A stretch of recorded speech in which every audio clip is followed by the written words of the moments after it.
Hello and welcome to the video version of my journal. I'm Stephanie Rivers. She lives down the street from a clinic that gives free HIV tests. So last week she went in to get her blood drawn, and 30 minutes later she got her results. It was likely that the test would be negative, judging from the pre-test questionnaire. No intravenous drug use, no involvement with multiple partners or with men on the down low that she knows of. But she wanted to err on the side of caution.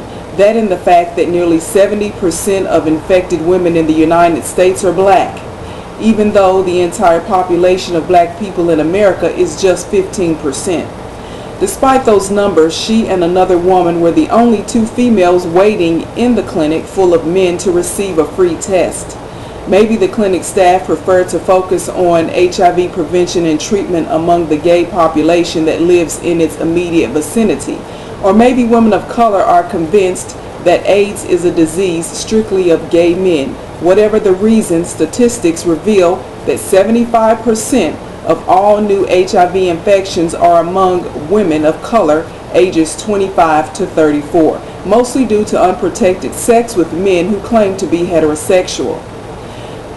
Despite the information, young men between 20 and 30 years old are less likely to use condoms, and the women they're involved with are less likely to demand that they do so.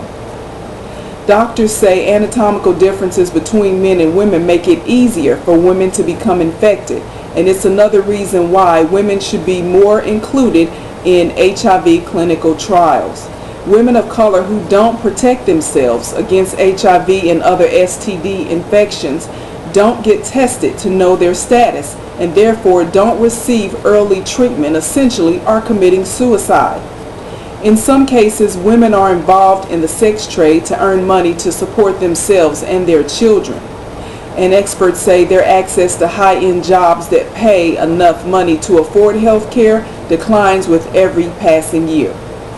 That's why clinics that provide free HIV tests, free condoms, and other preventative measures to everyone who walks through their doors should have to do little else to get women of color to take advantage of their services. It's time they stop sacrificing their own health and realize that if her health is at risk, her whole family's health is at risk. To find out more about the things that I care about, go to the written version of my journal. It's at eurweb.com.